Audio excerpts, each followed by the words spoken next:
Thank you, Bella and everyone. I could not, for some reason, join, so I hope you can hear me, and apologies for being late.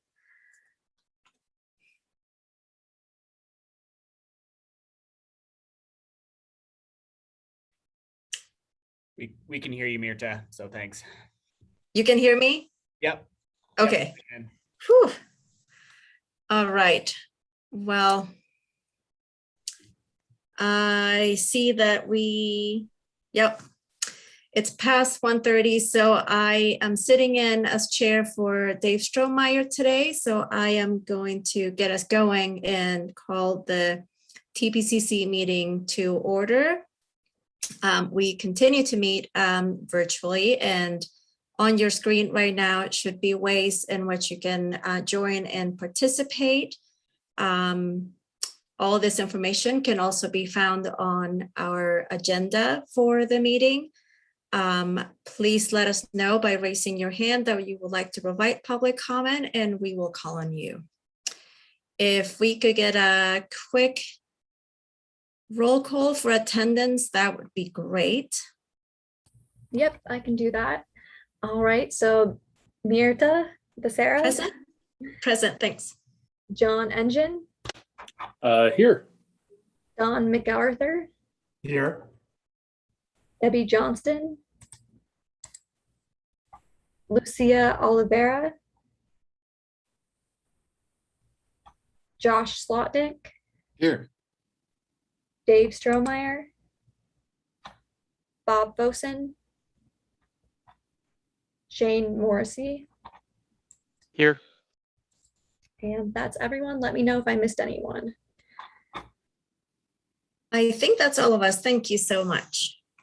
And trying to make sure that we don't have minutes. We do have minutes. So are there any changes to the minutes? Okay, seeing none, those would be approved. I'm going to quickly check to see if we have anyone from the public. Doesn't look like we do. So we will move right along to new business. And the first thing is review and approval of the fiscal year 2022 UPWP. And Aaron, is that you? That is me. Yes. Thank you. Thank you, Mirta. Yeah, Aaron Wilson, Infrastructure and Mobility Manager for Public Works and Mobility. And we're at that time of year again, now that we've wrapped up long range plan and some other things to get back to our more administrative business of adopting the UPWP. And then we'll follow this up with a presentation on an update to the Transportation Improvement Program. And I will share my screen here rather than a presentation. I think I'll just walk through the document. You know, some of you are very familiar with this and have seen many UPWPs over the years, our Unified Planning Work Program. But essentially this sets the MPO's work plan and adopts essentially our budget for federal funds, our federal planning funds that come through the MPO for our day-to-day operation and planning and ongoing activities. And so this will be for the upcoming fiscal year that starts on October 1st. And we'll go through September 30th of 2022. So kind of right on the heels of the city and the county budgets, but maybe a little bit different because it is for our MPO activities. So I will share my screen. All right, can you all see the UPWP okay here? Great. Yep. So there's a number of parts to this document. As I mentioned, it does outline our work plan for the year, and it includes how we're spending our staff time, how we're investing our PL funds, and how we are allocating our 5303, which are transit planning funds. And so most of this is related to the transportation planning staff in our office at the MPO, but there are also hours and activities related to Mountain Line and their ongoing planning and development of the transit system. So you'll see that kind of throughout, that there are hours broken down for both MPO staff and for mountain line staff. The UPWP is broken up into a number of work elements. And so we have some required elements that we have to work on, such as our long range planning, the long range plan update. There are air quality elements that we're required to work on as an MPO. And so each one of these work elements has a little bit different focus for the work that we are required to do. And so I'll just kind of quickly go through these and talk about some highlights in each of the sections where there are relevant changes. A lot of what you're going to see is very consistent with previous years. For instance, our program support and administration, those are just activities that we have ongoing for administering the MPO. So supporting our committees, doing staff development, managing budgets, things like that. But you'll see most of the change comes in our long range planning. So that's the work element, the 300 work elements, because we have wrapped up the long range plan. And so we're shifting on to some other activities, and you'll see that reflected in this document. We also have a handy list of acronyms if you need a reference when we throw those out. Hopefully everyone on this call knows them, but feel free to stop me if I'm using acronyms that you're not familiar with, because you get really used to it. We should have a pop quiz on acronyms. Yeah, or we just need pop-ups on the screen. Anytime you say an acronym, it translates it for you. It's like closed captioning for the acronym education. So the first part of the UPWP is just an overview of the MPO, what the work program is, and why we do it. There's some federal guidance and performance measures that we are trying to, in our planning activities, we need to help move those performance measures along. So you'll see reference to things like safety, our pavement and bridge condition, all of these federal performance measures that we are supporting the state in achieving their targets. So much like the Transportation Improvement Program, where we are saying how our investments in infrastructure are supporting those, we do the same in the UPWP, that all of our activities are in some way or another supporting these movement on these performance measures. So you'll see as you go through each of the work elements that it's broken down by sort of a narrative section where we talk about what we accomplished in the previous fiscal year. So that would be FY21, which we are just wrapping up. We've got a couple of months left in this fiscal year. And so a lot of what's in here for accomplishments, it's what we've done and then what we anticipate doing for the next couple of months. And then we have our proposed activities for FY22. So in this first work element around program administration, this is largely just supporting TTAC and TPCC, ongoing budget maintenance, maintaining the budget, doing those administrative tasks. A lot of this work is what Bella focuses her time on as our administrative support for the division. And we'll continue doing those activities in FY22. Not a lot has changed there. You'll see there are also some administrative activities under some of these related to Mountain Line. And so on that staff development side, we plan to do some training and hopefully this year get to some conferences and continue to develop staff and make sure that we are up to speed on emerging transportation issues or other trainings so that we can manage our transportation planning in a way that's effective and keeping up with the rapidly changing world that we're in. In interagency cooperation, again, this is largely just working with all of our different partners, making sure that the MPO, that we're communicating about our plans and getting those implemented, and then any input that we need to get from other agencies to help us in the work that we do. So we'll continue working through all of those.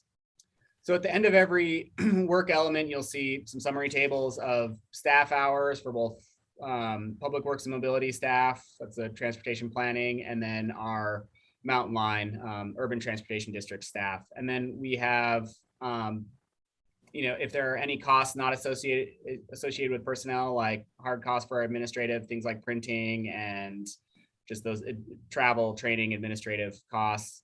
And then our overall budget for that particular work element. So every every piece of this, the UPWP has the same setup. So with that kind of overview, I will skip over most of, really nothing has changed in the administrative side of what we're doing, including public involvement. We're going to continue to do our normal activities around specific plans and communicating about the work that the MPO does.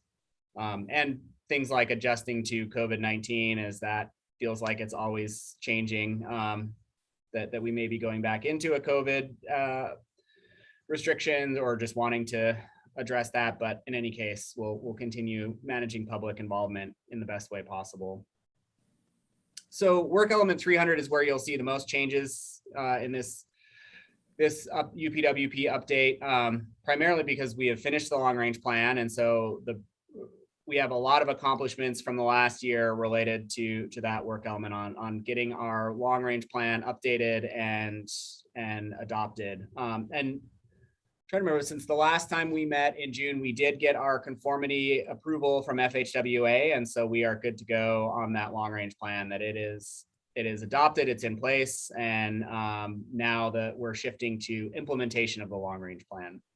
So you'll see a pretty big change if you compare to last year's UPWP and the number of hours. We still have staff time committed to the long range plan because we do want to work on implementation. We want to continue communicating, looking at ways that we need to integrate the long range plan into other efforts like the growth policy updates or Mountain Line's strategic plan update, or just going out into the community and talking about it and making sure that we continue awareness. But our budget around long range plan is substantially reduced over the last year. Where we've shifted a lot of that work into our metropolitan area transportation plan. So these are things like corridor studies. So the Highway 200 corridor project is one accomplishment from FY21. We also had our Reserve Street community input project that we're wrapping up. We just had our last sort of public presentation on that. We'll be bringing it to TTAC and TPCC either next month or in October. And we continue to work on implementation of our facility plans, our bicycle and pedestrian facility master plans. But we're also adding, skipping over the narrative, we're adding a number or carrying over a number of projects that we hope to actually get up and running from FY21. So the Higgins corridor study, that project is underway. We're working with our consultants. We did our first round of public outreach. So that project is going to continue into FY2022 and take up a lot of our time. We also are proposing and had proposed in FY21 to fund help fund a Midtown master plan as that project gets up and running. So we've carried those funds over in anticipation that they will be hopefully ready to get that going in this fiscal year. We're assisting the county in a commuter trails and active transportation plan that they have, that project has started, and so we'll continue to support that. And then passenger rail and fiscal growth analysis are two other projects that we had budgeted in FY21. Passenger rail will likely use some of that funding in FY21, but that will carry over as we continue to work with the Passenger Rail Authority on any studies or next steps. So a lot of our budget is shifted into this area plans and activities that are really focused on how do we implement what are the next steps in implementing our long range plan, like doing these corridor studies or sub plans that we need to do to get projects ready and then pursue funding. On data and other work elements related to transportation, we'll continue doing those efforts. We have our ongoing traffic count programs, both motorized and non-motorized, that we will continue and expand on. So we're working with our temporary automated counters to get better counts of bike and ped activity throughout the city. And so we've been working on implementing a new plan for getting on a schedule to count all of those locations with our temporary automated counters, which is going to give us much better data than we have from our volunteer counts. So we'll continue those data efforts there. We always get involved in a lot of data management and collection and working with other partners to make sure we have good transportation data. The other area where we have potentially some changes, or I guess, the rest of this is fairly standard. So work element 500 is where a lot of our transit funds, those 5303 transit planning funds, are allocated for Mountain Line. Some of that is planning for older adults and persons with disabilities. So we participate in a specialized transportation advisory committee where we focus on some of those accessibility issues and how we might address them. Mountain Line also participates in that. And then they will continue to work on making sure that their services are adequately supporting people with disabilities or other mobility challenges.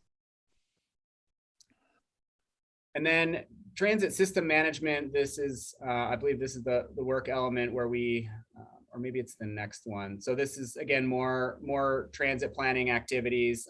This information in green are new changes to the UPWP. So these are the activities that Mountain Line proposes to do with those 5303 funds related to their transit system management, including marketing or research or education and outreach, scheduling improvements, all of those sort of day-to-day operations of transit. And then the updated transit development plan, this is where we have some additional funding. So if you'll remember from a UPWP amendment a couple of months ago, there was some additional state funding that was available that we programmed for Mountain Line to help update their long-range strategic plan. And so you'll see some activities updated here for Mountain Line starting to work on that in the upcoming year. Fiscal year, I think it's gonna technically start in the next calendar year. That's not too confusing. So we try to represent that in our budgets, that was programmed in this current fiscal year we're in, but just making note of it in this upcoming UPWP. So that's really all of the updates to go over. I do want to quickly go over our overall. So we have an overall funding summary table, and this gives a good sense of what we're spending on each of these work elements this year as compared to FY21. And so that's where you really see some of the changes in funding for the long range plan is going down substantially. We wrapped up a number of our corridor and other sub area plans. And so some of those costs have gone down. Our total estimated spending budget for the year, including both PL and 5303 funds, is just under $1 million. So spending a little bit less on consultant services. And that leaves us with a fairly healthy reserve of about $513,000 in the bank. So that will likely shift as we make any adjustments of funding that we didn't spend in this current fiscal year. So when we get our PL update next June, there will likely be some adjustments. And so that reserve might be, I would expect it to be a little bit higher than that, because we are carrying over a number of projects that we didn't get off the ground in FY21. So that's sort of what's in here now. The only other piece I want to talk about is that as we were developing this UPWP, we received a request from the city to help fund another, essentially 50% of the cost of a transportation planner and project manager position, with the goal of really focusing on project development and implementation of our plans. So in anticipation of all of the federal funding that is coming out of the infrastructure bill, really focusing on this idea that we've done all of this planning. We have a lot of really good planning work done, and now our focus should shift to implementation. And the city is working on that as well through the development of the community investment program and just getting projects to the point where we can fund them and get them into construction. And so there's a lot of work that needs to be done around that. And so this request would be to fund that position 50% from PL funds to work on kind of the regional planning scale, getting projects from a planning, we've got them in the long range plan, but we don't have a lot of details.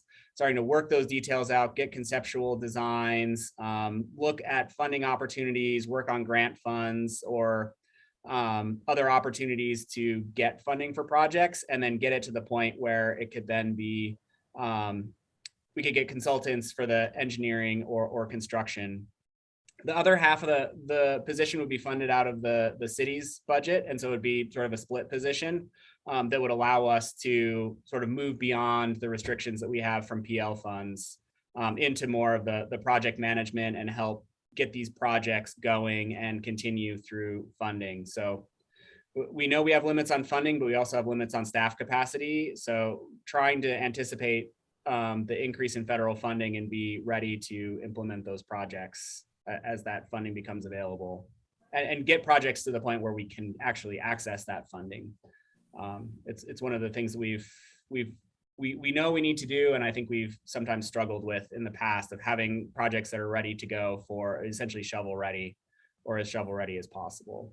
And so that we brought that request to TTAC. TTAC approved it. Some of the comments we received, there was a little bit of concern that the MPO funds would be too city focused, and I think that, so concern from the county that there wouldn't be necessarily support for, or they have the same issues on project development.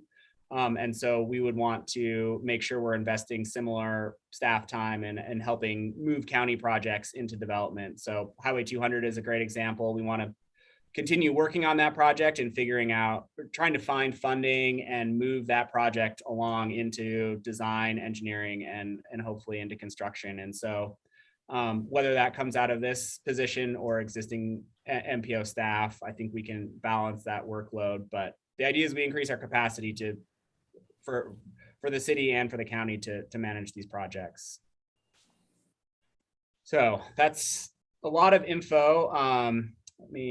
If there are any questions, we can go into specifics of the UPWP, but otherwise, if there are any questions, TTAC did recommend adoption of the UPWP with the additional 50% of the FTE added. And so that budget that I was showing, that would come out of that reserve fund. And the idea is that we fund that out of the MPO for just a couple of years, and that it transitions into a full-time city staff, or that we don't continue funding it out of the MPO long-term, just knowing that we have some budget cuts coming to the MPO at that point as well.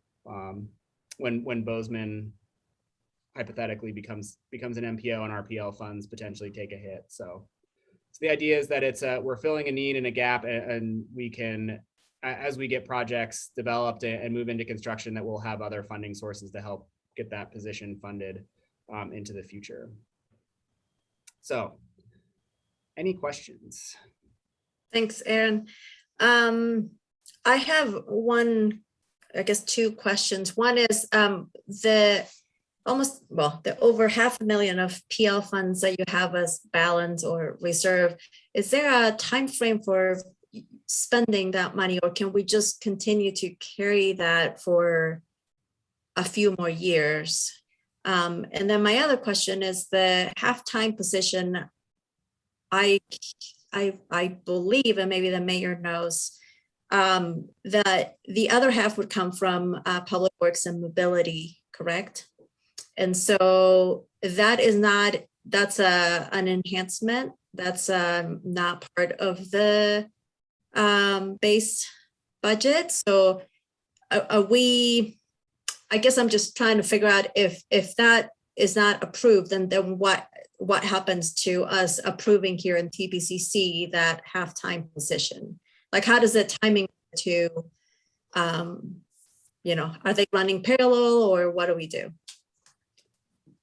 Yeah, so from the MPO's perspective, we would be contributing it. I guess I'm approaching it similar to our other, contributing to consultant budgets. Sometimes those projects don't get off the ground, so we would include it in our budget for the year. If we don't use that, that's more funding. That funding stays in our reserve, and we would have an adjustment. And so we wouldn't lose those PL funds, or there's not really a risk of saying we're going to use them and then having savings throughout the year. So it's, I see it as we need the MPO approval before we can sort of make that. We need both approvals, both from the city and the MPO side, to make that position work, I guess, if that answers you. So it is sort of a concurrent process to get that funded. Okay. And then for keeping that balance for a few more years, that we're not like we need to use it or lose it situation. No, I don't Okay. think we're in any, if funds get to, I don't know, the right we're in, Vicky's on the phone, and so we can have her weigh in too. But, if you have funds that are sitting too long in those accounts, then I think you occasionally run the risk of losing them. But we're spending enough of our PL funds year to year that I don't see that ever being a problem, at least Right. not. And having that reserve is going. Typically, we have a fairly healthy reserve, knowing that we have a potentially a long range plan update coming. We also have this reserve to help buffer a year or two of potential new MPO and just to absorb any imbalance in our budget versus what our PL allocation would be. And so I think we want to try to maintain that healthy reserve for at least a couple of years until we see how things shake out at the federal level and at the state, how many MPOs we have. Gotcha. Are there any questions from other members? Yeah, I don't see any hands up. We do need we have a recommended motion. So would anyone like to move that? So moved. Okay.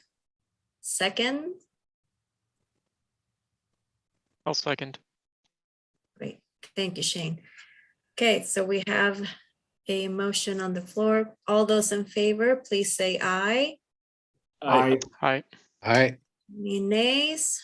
Don't see any. Okay, that motion carries. I'm gonna quickly go see that we don't have any public. We don't. So that is that passes, and we can now move on to our second item, and that is the review and approval of 2022 to 2026, the tip. And Aaron also. I'm going to hand this over to Charlie to kick us off. Charlie, okay, go ahead, Charlie. Yeah, thanks, Aaron. So I know I have spoken with you all about the TIP in the past. I'm a transportation planner with the MPO. I'm going to go ahead and share my screen real quick. Go ahead.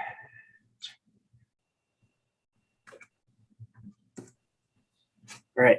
So this year we are hoping to adopt a new TIP for the 2022 to 2026 timeframe.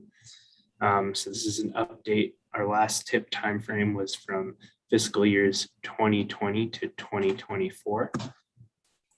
This presentation is going to include some TIP project changes. So we have 2 new projects, and then we also have cost modifications from layover projects that have occurred in the previous TIP timeframe and this TIP timeframe. We have some Cmac project nominations. So this is our discretionary fund section, and we are in the process and working with you all to hopefully select Cmac projects to be included in the TIP.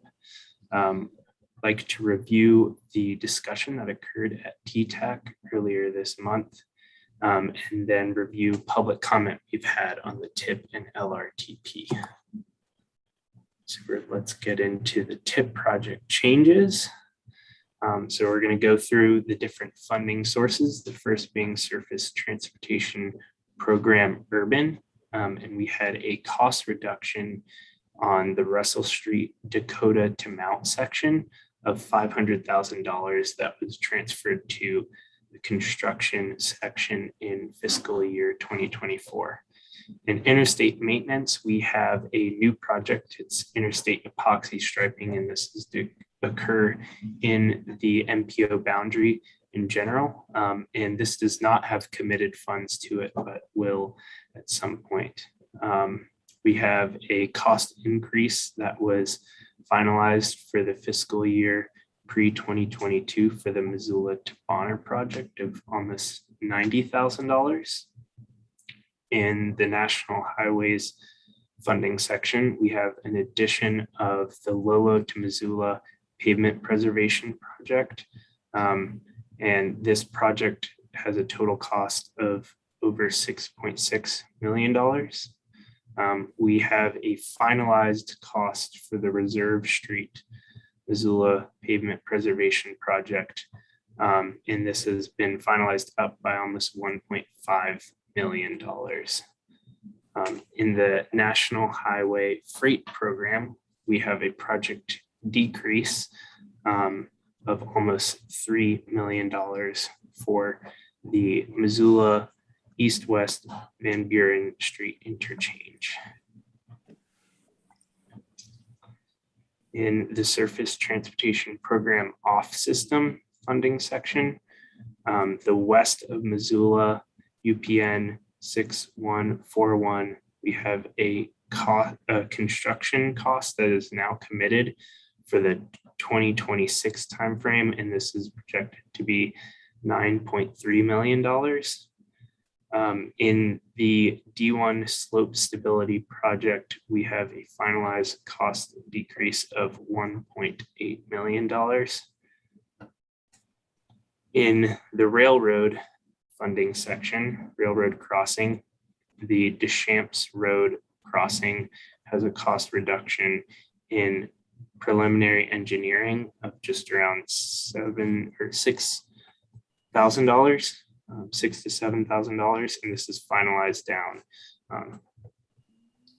In the Highway Safety Improvement Program funding section, we have an addition of just over $6,000 in the fiscal year 2023 section for the SF 179 Stevens Orange Safety Improvement Project, and in the SF 199 Mary Jane Broadway interchange, we have a cost increase for a total of almost $1 million, and this is finalized for the fiscal year pre-2022.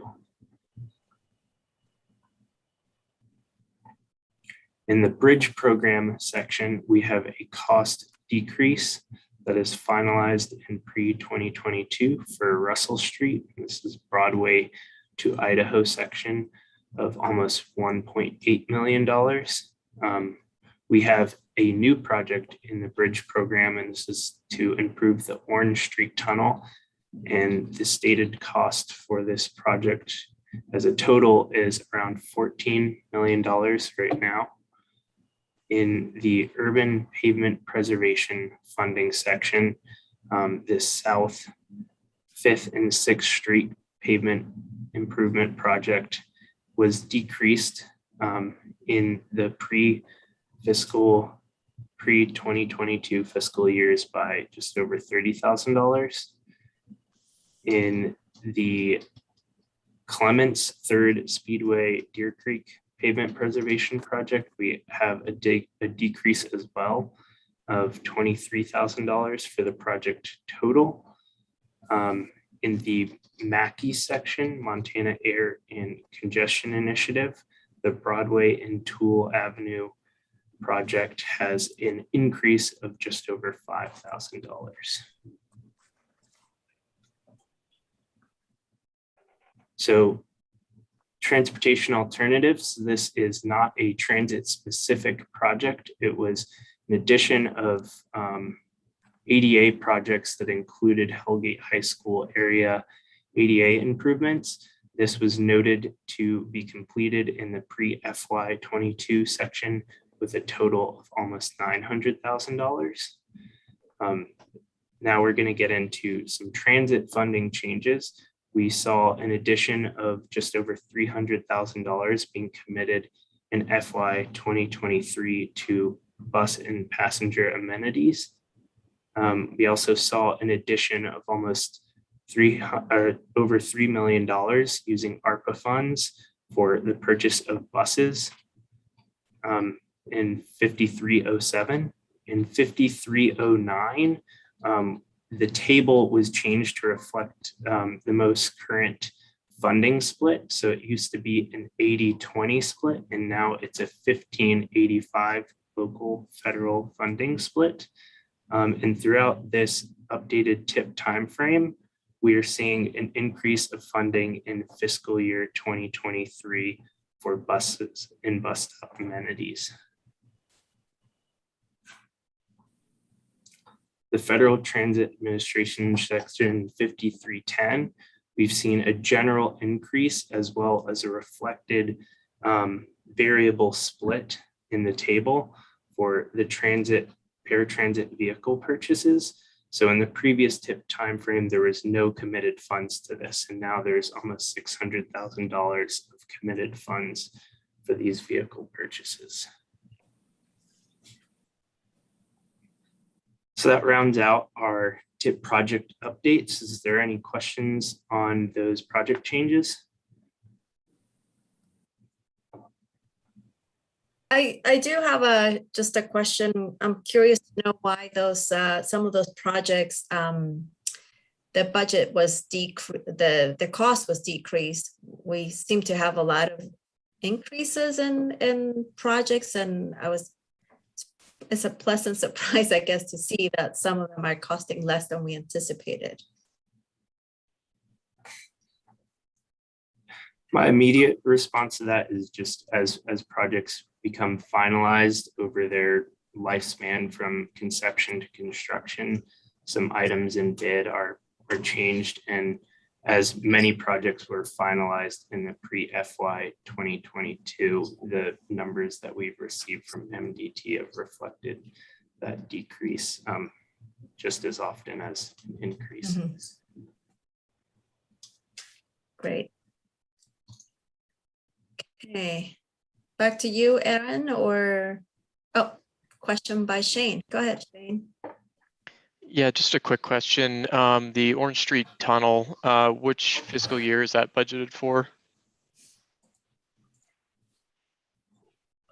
In a second, I'm going to pull up my table information. So that is to occur throughout the TIP timeframe. In the preliminary engineering is to occur in fiscal year 2022. Then right-of-way will be occurring in fiscal year 2024, and incidental construction is planned for fiscal year 2025. Great, thank you. Mhm. Okay. And no public. Oh, we have one person attending, Dave Gray. Unless he has a question. We have a recommended motion for adoption of the TIP as proposed. Would anyone like to make that motion? Well, Mirta, maybe before we get to the motion, we have just, we wanted to talk briefly about the Cmac and our call for projects. And we have a little bit of discussion around moving forward with those projects. Yeah, sorry, go ahead. That's okay. We're not quite there. Yeah. Almost. But yes.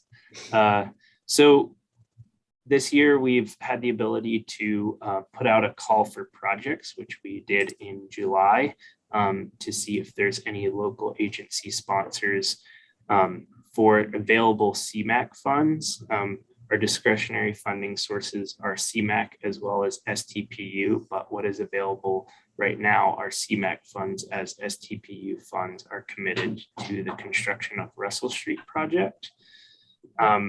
So with that, we received the submittal of 9 nominations, those being the Bitterroot Trail Bridge at the Clark Fork River, the England Boulevard Protected Bike Lanes, the Front Main Two-Way Conversion Project, Higgins Avenue Multimodal Improvements, the Highway 200 Shared Use Path, also known as Bonner Streetcar Shared Use Path, the Kent Central Neighborhood Greenway intersections, Mullen Road Complete Street, South Avenue Multimodal Improvements, and the Traffic Signal Optimization Program, which is included in our long-range transportation plan.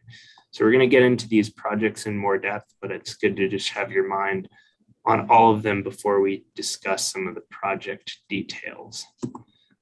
So we've decided to do a rough prioritization of these, both using the prioritization and scores that was put in place for the long-range transportation plan, as well as using some Cmac specific criteria that just look at general qualities of the project and what might be most constructible or favorable due to the qualities of what was submitted specifically in this round. And Aaron, I can pass this off to you, but I don't know what area you want to take over this. Yeah, why don't I jump in here just to give some background on Cmac, that we, about a year, or maybe it was more like 2 years ago now, we started a subcommittee of TTAC to look at some criteria to evaluate ways to prioritize projects for Cmac funding. That, we have the long range plan and we have a recommended list of projects to construct, but it doesn't really get into the detail of, if we have 5 of those projects and we only have funding for 3, how do we pick which ones we fund first? Or if there's some competing projects for the available funding that we have, like how do we decide which projects come first? And so we did some preliminary work on just developing some criteria that were project specific, more detailed maybe than the long range plan. We had to put that on hold, knowing that we were going into a long range plan update and that we would get more clarity on which projects were our higher priorities, and that would inform what we potentially invest Cmac in. And so now we are done with the long range plan. We kind of have our priorities there set. We know what our highest ranking projects are. And so now we have an opportunity to look at which of those we want to fund first. And so I think it's still useful to go back to that Cmac criteria, because it is one of our funding sources that does have limitations on what it can be used for. So there are some specific criteria related to emissions reductions and other requirements of Cmac in terms of what's eligible. And so we want to review projects for eligibility and ability to reduce air quality impacts and congestion impacts.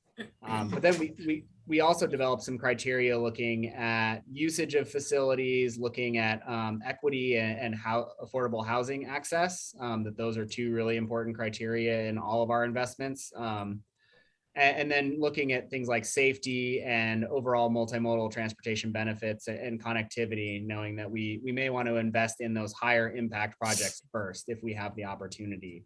And so that's where these criteria came from. We didn't really do official scoring per se on this. It's more of a kind of a qualitative evaluation of how well these projects meet each one of these additional criteria beyond the long range plan ranking. Charlie, go to the next slide. So Aaron, are the projects that you had on the previous slide, have they gone through this criteria already, or are they just candidate projects that need to go through the criteria? Yeah, so that's kind of what we're getting at and where the discussion needs to head. So we've done kind of an initial staff evaluation of all of those projects to see sort of how they rate on each of those criteria. And then these additional kind of we call them secondary criteria, but sometimes they are equally important. Things like project readiness, like if we're programming it in the next 5 years, is that project ready to go? Can we actually get it in the tip and fund it? That different projects have different process to go through. There's process for working with the state and the Transportation Commission to make sure projects are approved before they get into the tip. There's questions of sponsor capacity. Can the city or the county or whoever is managing that project actually deliver on it? Do they have the capacity to? And then some of these other, are there regional significance? Are there leverage opportunities, say in an urban renewal district or some other where we maybe have time limited, or there's a development project that allows us to leverage some additional investment or opportunity? So we want to look at all of those sort of more situational aspects and to see if there are reasons, because sometimes you move forward with a lower priority project because there is something else that is moving that project along, and it's just the right opportunity at the right time. And so we want to be sort of, we've been planning for that all along in the long range plan, that you can do all the ranking and scoring you want, but sometimes there are just those opportunities that you need to take advantage of when the opportunity arises. And so we want to look at some of those secondary criteria as well. So Charlie, you can go to the next slide. So we may skip through these slides. So we can walk through. I think we've most of these projects should be fairly familiar, but the Bitterroot Trail Bridge is the essentially at the railroad crossing, extending the Bitterroot Trail across the Clark Fork, where the railroad trestle is. We have potentially an opportunity to do some protected bike lanes on England Boulevard and tie that into some other work at the intersection or around England Boulevard and Reserve Street. So this would be a good project from the long range plan. Next, so front main two-way conversion, this project is in design right now, and I know that there isn't necessarily funding in place, but this could be one where we help fund particularly the non-motorized aspects of this project, and help meet the funding gap that we know we have right now. So this is a high priority project from the long range plan, but there's also some opportunity there with the urban renewal district and MRA moving this project forward and doing the design already. And so we can really just move this into construction fairly quickly if we can pull all the funding together. Next slide. So Higgins Avenue is another one. I have a presentation just after this to go over where we are with Higgins, but we anticipate having that project, the corridor plan, wrapped up in 6 or 7 months or started early next year. And so that will be in a point where we can start thinking about designing and constructing whatever improvements come out of that. And so this would be helping to supplement existing funds to complete whatever project comes out of that study. And then the Bonner Streetcar Trail, this is part of the Highway 200 corridor study. This is a really critical trail connection. We've been working on ways to try to fund this. We've applied for TA grants in the past and haven't received those. There's some challenges with this project in terms of engineering and construction and coordination with MDT, but it would be really great to have some implementation of that Highway 200 corridor plan. And this is a really good corridor to do that, or part of that project that we could get done and potentially leverage some county funds to match the Cmac. And then Ken Central Neighborhood Greenway, the intersection. So this neighborhood greenways were one of our higher priority set of projects to come out of the long range plan. These are really cost-effective projects. We've been working on the traffic calming on a number of routes. And so Ken Central is one that we have the sidewalk and traffic calming elements in a city CIP project. And this would help us do the intersection improvements at Brooks and Russell and at Reserve Street to make this east-west connection that would get you essentially from Mount Sentinel all the way past Reserve Street. And the project is really targeted on doing those arterial intersection improvements. And then we would have other projects that could help fill in the neighborhood street components to it. Mullen Road, this shared use path, this is part of the build grant that wasn't funded, but that we have some commitments to build. It's creating a good connection from Reserve Street out to other trails that exist along Mullen Road and new streets that are being constructed with the build grant. And so this would help us it's already a federal project. It would be fairly cost effective and would help us meet the commitments that we've made on the build grant. And so this project could fit in nicely with that ongoing work out in the west of Reserve area. And then South Avenue multimodal improvements. This is an ongoing city project that we've struggled to find all of the funding for, but it includes sidewalks, bike lanes, some shared use path on the south side of the road, extending that existing shared use path all the way to Reserve Street. And so this would really be funding the non-motorized parts of this project to help make that complete street connection from Reserve out through Fort Missoula Regional Park. And then traffic signal optimization. This is something that we talked about in the long range plan. It's something that we've talked about as a really good opportunity to look at signal timing and potential signal technology upgrades to help improve the flow of traffic. It's something that if we can do it successfully would have sort of immediate benefits throughout the city, that it's not necessarily corridor specific. I think there are likely corridors that would benefit more than others, but this is something we can do from an efficiency standpoint that would be, we would be able to improve mobility, just through our signal timing and access for really every mode, and just improving the flow of traffic. We can look at things like pedestrian timing. We can look at optimal traffic versus other types of, transit times, things like that can just make our existing system more efficient. And so this is a really good project that we would hope to partner with MDT on this project if we do end up funding it. And then finally, we've made a long-term commitment in previous years to funding buses through Cmac. And so we had a planned bus purchase in this TIPS timeframe. And so that is one of the other potential uses of that, and likely really good uses of that available Cmac funding. So those are the projects that we have to work with, and that were either submitted through our call for projects, or like the bus purchases we've had on our radar for a number of years. Charlie, if you can go to the next. So we did kind of look at how projects ranked and based on both LRTP score and our Cmac criteria. And there's a lot of a fairly good overlap between the two. Like the front main conversion had a high LRTP score.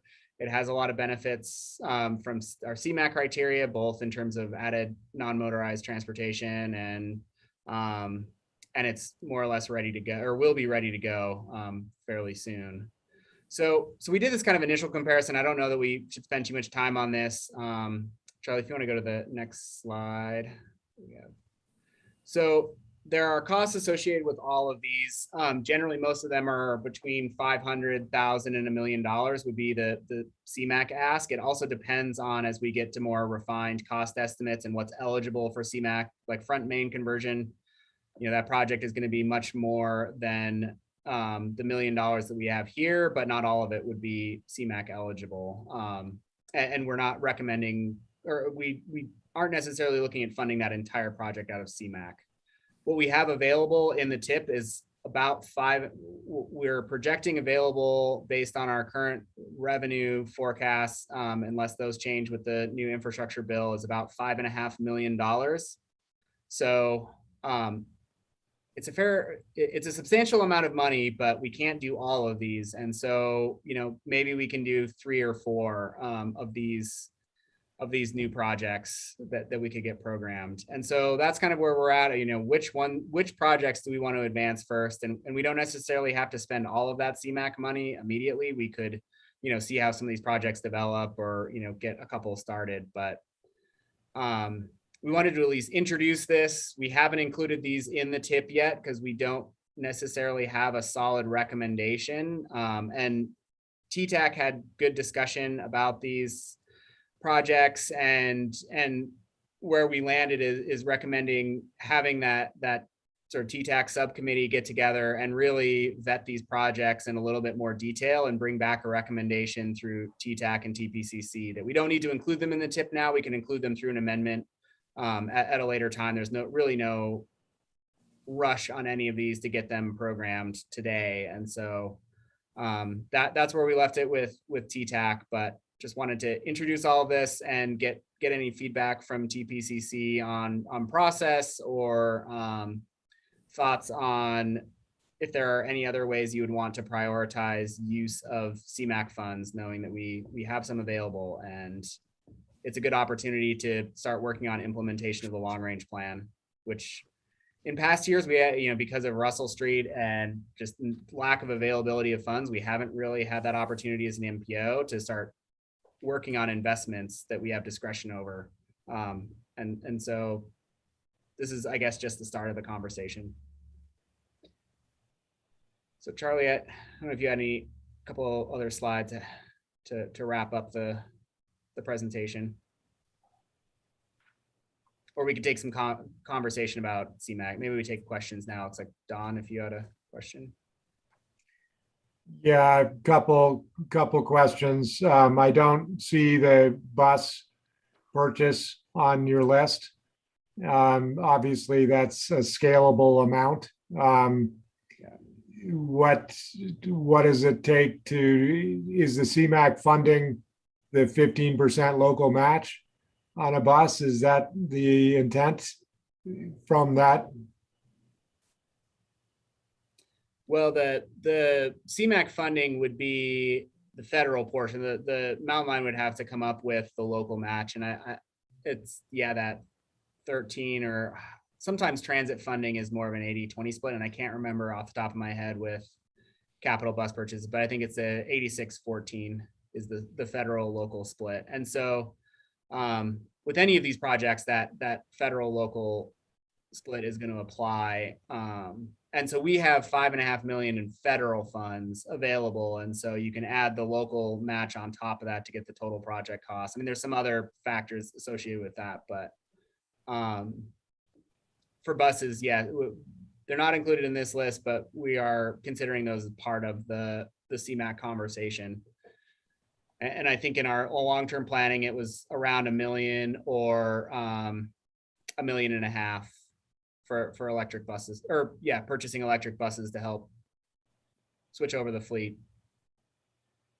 Which, is fantastic. I don't want to give it away, and it doesn't go very far with electric buses. So I guess I'll leave that for a minute. Second question was in the traffic signal optimization. I'm always very interested in this idea. And I've been on TPCC long enough to see several allocations of money towards optimization, and they don't seem to have quite done it yet. And I ask every so often, is this going to be the money that actually makes it work? And I guess I'm just trying to figure out when do we hit that point, or is that knowable? I don't know. I mean, like the last time we did it, I felt like the lights were all changed, but then it felt like they weren't optimized. They were unoptimized, and they had to be manually re-optimized. So I guess, maybe that's, I'm not tracking the fact that we're getting more and more traffic and they actually are helping us.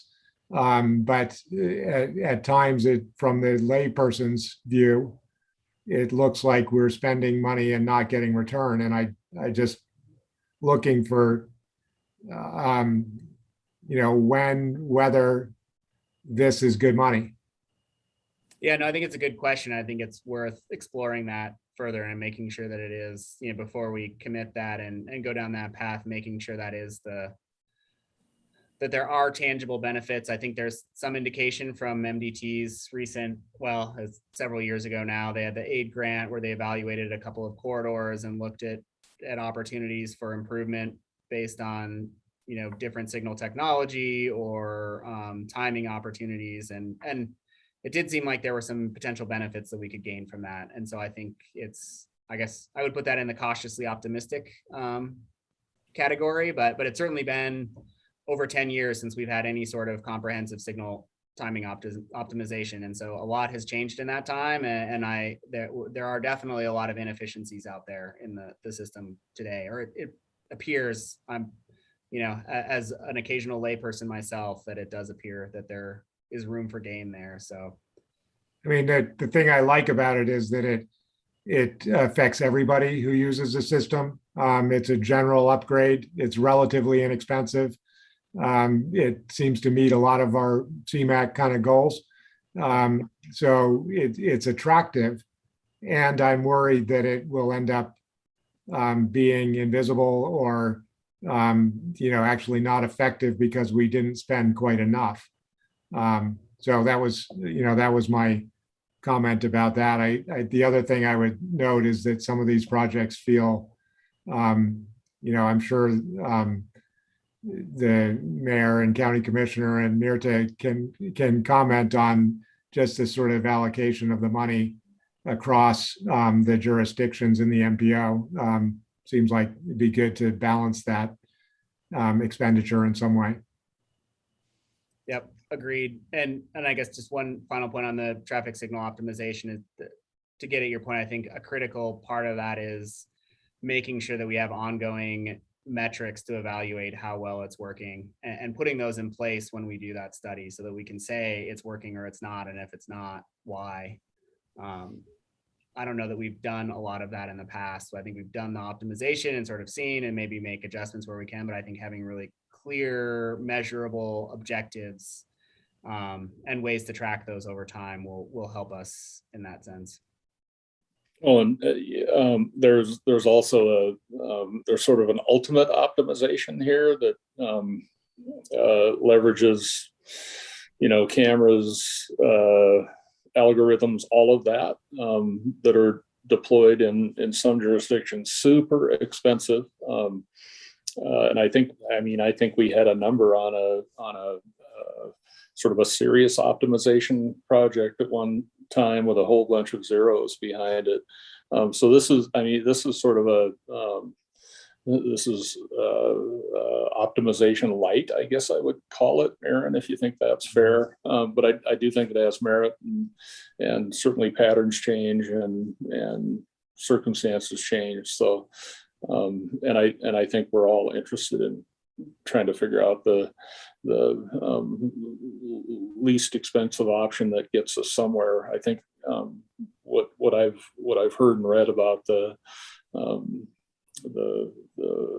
big system with regard to optimization, it's a big deal and makes a huge difference, but comes with an enormous price tag. Yeah. I mean, likely a price tag of maintenance and running it too, that somebody needs to constantly be adapting, adjusting it. And I guess this is my point exactly, Marangan, is that I just need the primer as to what optimization light means and what the expectation should be from it. Because I probably am expecting optimization heavy and only paying for optimization light. So just making sure that our expectations are in alignment, and that optimization light doesn't just mean that we put in a bunch of equipment that really doesn't change anything and cost us $750,000. Right. Yeah, and sort of a marginal improvement for $750,000 versus maybe saving some dough and getting to a place where we do it correctly. I think that'd be a great agenda item, and having some engineers with some expertise would be helpful. Might get us invigorated. Yeah. I guess what I think, Don, you bring up a good point, and something that I've been thinking about too, about signal optimization, because I remember from when we kind of first learned about this concept and we started bringing it to TPCC and the NPO was exploring this possibility. I guess my question or comment would be that maintenance for traffic signal optimization, but for any of these projects is something to consider too, that they all seem to be, they will all make significant improvements to our system, but I'm wondering which one of these will have significantly more maintenance cost associated to them. And so should we limit ourselves to thinking about that also when we're prioritizing some of these projects, because some of them I can see spending a lot of money for years just in maintenance, and some other ones not so much. And so, I think that would be an important consideration for us fiscally, at least to make sure that we have the money to maintain these projects into the future. Yeah, no, that's a really great point, and we'll make sure we add that to our list of criteria. It's a really good point, and something that we've tried to integrate more into sort of life cycle costs of projects, so that we're being effective. Absolutely. Well, if there are no more questions or conversation about it, I think those are all really helpful points, and I agree. I think having a follow-up presentation on sort of traffic signal options, and we can coordinate with MDT to sort of revisit the study that they did a couple of years ago and what was recommended, and maybe come back with here are what our options would be and what they cost and what the relative benefit would be, just to help on that project in particular, so we're making a better decision, better long-term decision, I should say. That'd be great. Okay. Well, Charlie, if you want to wrap it up with the last few points, and then we'll get on. Yeah, thank you. Great discussion there. We appreciate the contributions. So just as a follow-up, with all tip amendments and new tip updates, we put out a 30-day public notice. So we've had an ad in Missoulian, and we have also had this available on our website, so the tip document.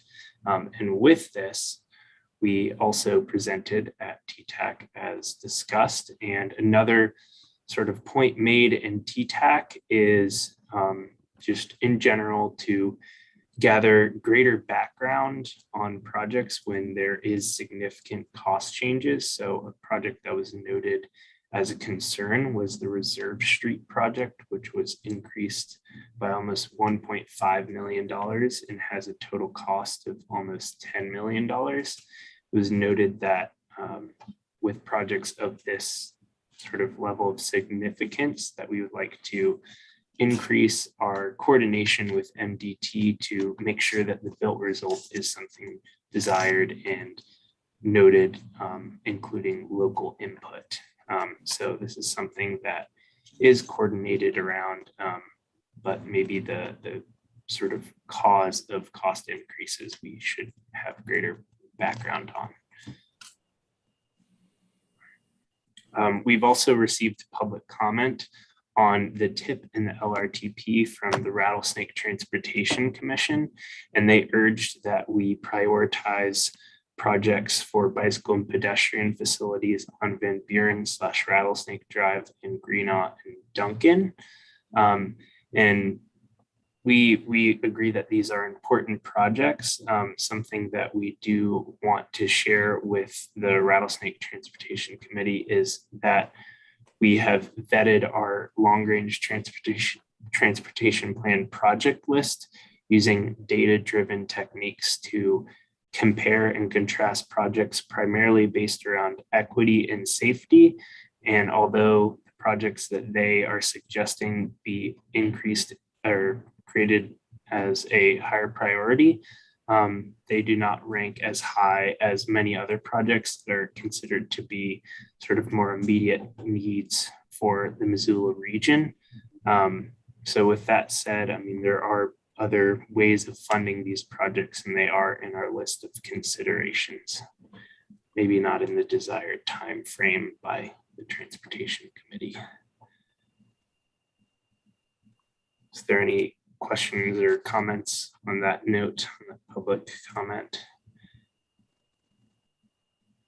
All right.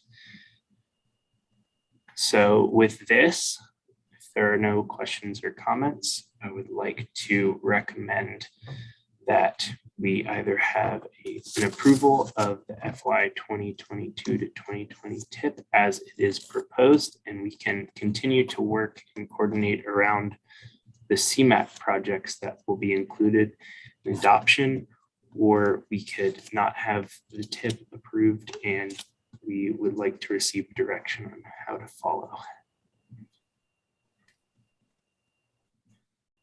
Okay, would anyone like to move adoption of the tip, option 1 or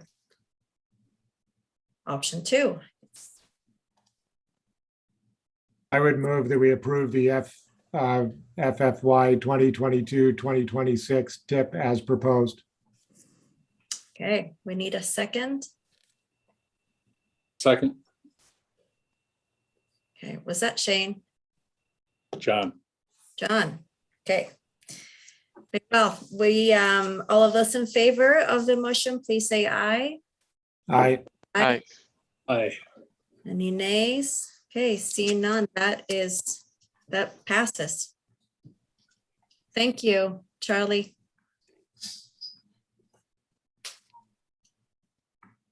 And our last item is a presentation of the Higgins Corridor Plan. And so now that we've spent majority of our time on the boring administrative stuff, we'll get a few minutes for more exciting long-term planning All right, can you all see the presentation? I'll try to go through this quickly. This is really just an introduction to this corridor plan that we have kicked off. We're starting to work on this project now. And so we're in the early stages. This is an opportunity to just introduce it to this committee. Maybe some of you have seen other presentations or are aware of what we're doing, but just wanted to give this initial intro. Have any discussion as we move along in the project, and we'll be back with more details in future meetings. So today, I really just want to go through background. Most of you are up to speed on this. I think we don't need to spend a ton of time, but just sort of give an overview of why we're doing this project now, give an introduction to the project team that we have working on it and our approach, and then our objectives for the project and what our initial public outreach has been. So as you all, I'm sure, are aware, Higgins has some very different transportation facilities as you travel along the corridor, essentially from the railroad south across the bridge and to Brooks Street. In particular, through the hip strip portion from the bridge to Brooks, there's really minimal facility. The parking lane is at minimums, travel lanes are at minimums. There's no bike facilities. You create a lot of conflict through here, and just there we hear about a lot of issues, and we know that this isn't exactly the multimodal corridor that we would like to see. And so it's an opportunity with the bridge coming online to really think about that. So with that, we have Bear Tracks Bridge rehabilitation is happening. It's under construction. We hope, despite some minor setbacks as we go along, that this project will be done within a year or so, or maybe less, by next summer. And it's going to have really great really enhanced multimodal facilities, including the wide shared space where we'll have a striped bike lane that's separated from traffic, essentially a protected space, substantially wider than what we had before. We have new public plaza that has been constructed, lots of improvements on the bridge itself, but that really just serves to highlight the deficiencies that we have, particularly south of the bridge, but also north as well. And then finally, with the downtown master plan, there were a number of potential configurations that were put out there with different opportunities and different outcomes. But the downtown master plan didn't say this is what we recommend moving forward. That plan said that we need to invest in doing a more detailed study of this corridor and come up with a recommendation. And so that leads us to where we are today. We took all of that. The opportunity feels like it's now is a great opportunity to be looking at this corridor and thinking about how all of those facilities tie together and we create a cohesive corridor. And so we've hired Kittleson and Associates. They're leading the team. They have a lot of national experience. They can bring people with lots of different qualifications and expertise in different options like transit or parking or whatever aspects we want to look at and are going to encounter on this corridor. They're also bringing on DJ&A as a local partner, Big Sky PR, and Leland Consulting to do some kind of economic analysis so that we can help determine if we do improvements, what's the ability of that improvement to influence growth and economic activity in the years down the road.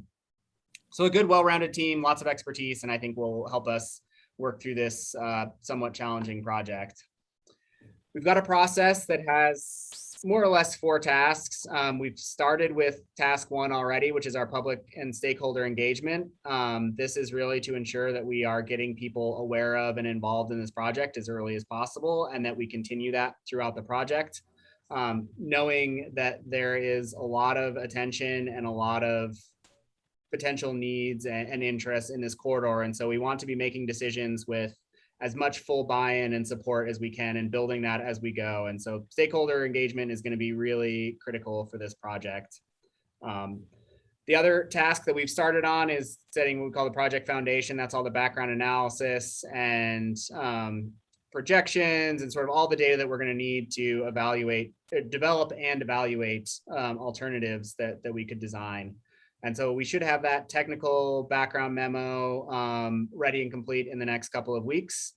And then that will move us into developing alternatives, which is sort of our next next phase that we'll embark on, where we look at how can we use the space available in different creative ways based on what we're hearing from the public on, what do they think about parking? What are the conflicts with bicycles and vehicles? What are the commuters experiencing? What are the businesses hoping to get out of this? Use all of that to develop alternatives that maybe use that space with some different outcomes in mind, and then evaluate those to come up with a final concept that we hope to have adopted in the next 6 to 8 months. So in probably February or March, we would be looking to have a final concept that we're trying to get adopted and that has the support of the community and the adjacent stakeholders and interests, and from the Department of Transportation, who owns part of this facility and maintains a federal highway along a portion of it. And so again, a lot of competing interests, but it gives us an opportunity to try to be as creative as possible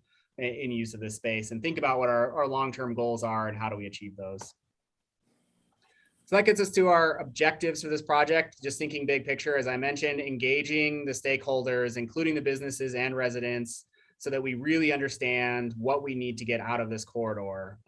There are a lot of competing interests and needs for this space. It's very tight. We're not going to expand this right of way in this project. We would have to essentially tear down the hip strip in order to do that. And I don't think anyone has suggested that that is a good outcome of this project. But how do we use that space efficiently and effectively and meet all these different needs?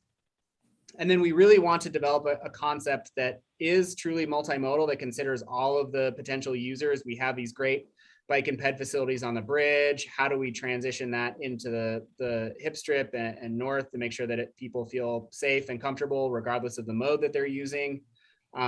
We really want to focus on safety. There have been some high profile crashes, including one person riding a bike who was severely injured about a year and a half ago. I think that was last summer. We want to avoid those kinds of crashes and create facilities that are consistent and safe and predictable for all users. We want it to be accessible as always. We're really I don't know that we're ever in the business of building facilities that aren't accessible for all ages and all abilities, but that's sort of always one of our goals. And then we want to increase opportunities to travel both to it and along the corridor into downtown. So our envisioned outcomes from this, again, I think there are a number of ways we could achieve these outcomes, but we really want a street that's safer. We want to have an inviting streetscape, that Higgins is a destination. It's not just a route that people travel along to get from one place to another, that there are destinations all along this. In fact, we had one steering committee liken the new bridge to like a California boardwalk or something, where you have like roller skaters and people out there just to be seen or see people. It just is creating all this activity just with half of the bridge being open, with that wider shared space, and then through the hip strip. And so want to enhance that and make it inviting. And then we want to be able to support the growth and the economic activity that we know we are going to see, both in the hip strip and north of the bridge. And then finally, there's that creating the postcard street that's envisioned in the downtown master plan. So again, it's a lot to manage and a lot of expectations, but this is sort of our opportunity to think about Higgins comprehensively and how do we balance all of these things and achieve these outcomes. So we've started some public outreach already as part of this first phase. We've set up some online opportunities through Engage Missoula. We've created a website that has project information and background. We set up an interactive map where we've been collecting comments. We have a survey for both residents and commuters and business owners. And then we set up idea and question boards, which we're actually getting some interesting feedback through, where you can submit an idea that's, maybe it's a photo of a street that you visited in some other city or country that you really like, that you think Higgins could emulate, or just general ideas that maybe aren't points on a map, but you want to put out there, and then people can respond to that and engage in some conversation. And so that's been helpful for us to follow and just see what people are talking about. And then we did a lot of direct outreach at the end of July. We had a number of stakeholder meetings with small groups of business and property owners. We went to a number of events, including Out to Lunch, Clark Fork Market, Downtown Tonight, talked to several hundred people between those events. I was surprised at how willing and willing people were to approach us to talk about Higgins. We did not have to go out and grab people and force them to talk about it. They were coming up to us. We engaged a lot of people. And then we canvassed all the business owners that we didn't get in a separate meeting. We went door to door and talked to, at least try to let those businesses know that this project is happening and get a sense of their concerns, and just let them know that they should be following along if they're interested and want to participate. But making sure that there's as much visibility of this project and that people are engaging as early as possible. So we were asking a lot of questions at this early stage around what people think is working well, what are their priorities for improvement, and I think learning some really interesting things, some of them not surprising. Parking is brought up a lot, but in different ways, or everybody kind of has a little bit of a different take on parking, whether it's we need more parking, or maybe we need more turnover in parking, that high school students are taking up available parking, they're there all day, it doesn't turn over because we don't have managed parking south of the river, or downtown commuters who park on the hip strip and walk across the bridge, or just the ability for people to get to the businesses and the destinations. Also interesting conversation around traffic flow, that it's not just people saying that it's congested, but saying that they can't that it's difficult to get where they want to go. We have all these left turn prohibitions in this section. People can't turn onto the street they want to turn onto to access parking that's off of Higgins or the business they want to get to. It creates issues with predictability where people are just turning left anyways. And so we have this left turn prohibition to facilitate traffic, but people aren't paying attention to it. We're trying to shoot a gap, and then that creates safety issues for pedestrians and cyclists. And then just the general conflict that even motorists were concerned about the merge where the bike lane disappears south of the bridge, and you have unpredictable behavior on how is a cyclist merging. Do they're there? Cyclists get frustrated when they feel like cars aren't acting safely around them. And then just thinking about improvements around all of those things and how we could better facilitate the purpose of trips, that there's a lot of people just going to these destinations, not just, again, it's not just a route that people are driving through. And then finally talking with MDT, obviously just noting the concern that we have Highway 12 that travels from 5th and 6th to Brooks, and that's an area of special consideration where we really need to think about how we maintain that service for the highway.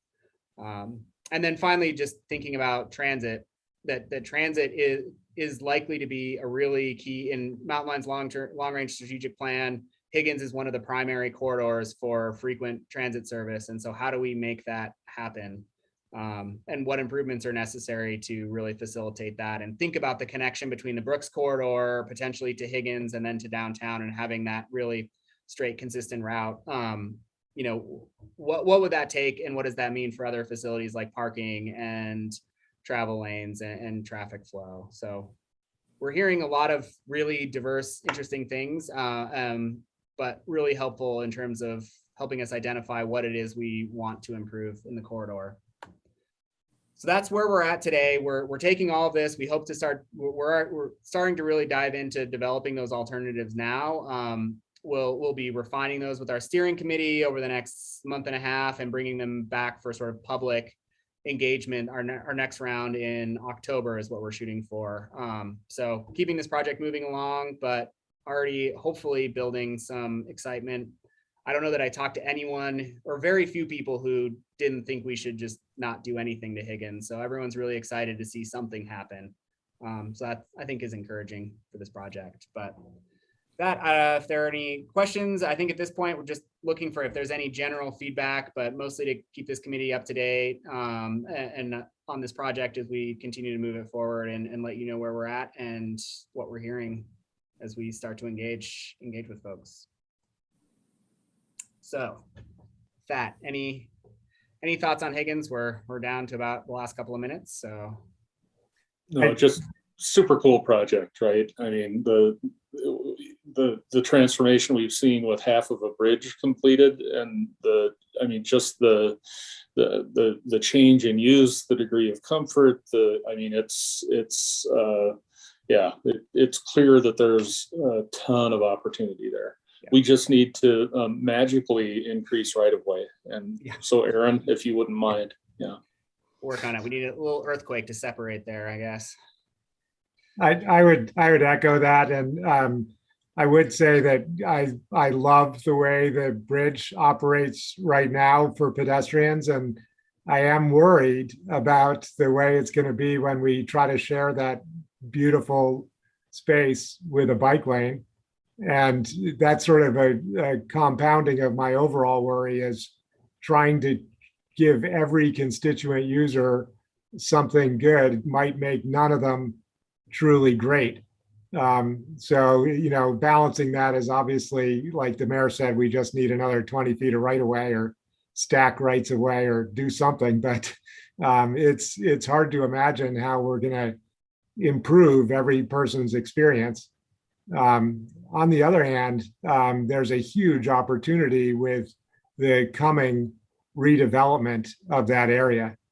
And I picture this vibrant postcard street like you've described, really having a completely different destination and, circulation just from store to store along particularly the hip strip section, which isn't happening right now. So, keeping that in mind, that it's not just this corridor through, it's going to be part of downtown in a different way. So I know all this. This is inherent to it, but I'm just sort of speaking out that it's easy to get focused on what it is right now. But this project and the pressures on Missoula are going to mean that 10 years from now, that whole area looks very different. Yeah, no, absolutely. And, I'd like to say, you think of all the places that you really want to go, most of that, the places you want to go that are destinations that you want to be, most of them are congested. That you don't get a place like that with high speed, high travel vehicle trips that doesn't create those kinds of spaces. And so that's something to think about too. I mean, It's really inherent in a place a lot of times. Maybe boiling my comment down, it really comes down to, let's make sure we don't make the pedestrian space too small.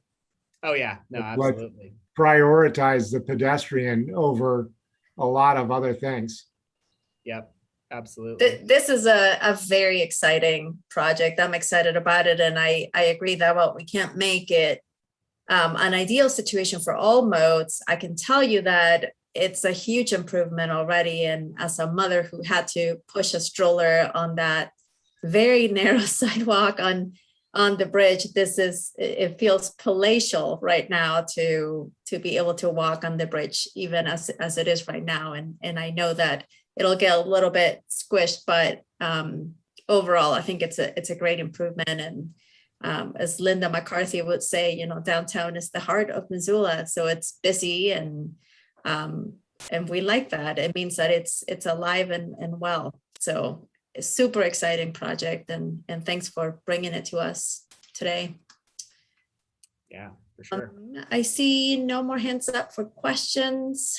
No old business items, announcements, or closing comments from anyone. Okay, see none of that. Thank you everyone for your time, and we would be adjourned. All right, thanks everyone. Thanks, Bella. Thank you. See ya. Bye.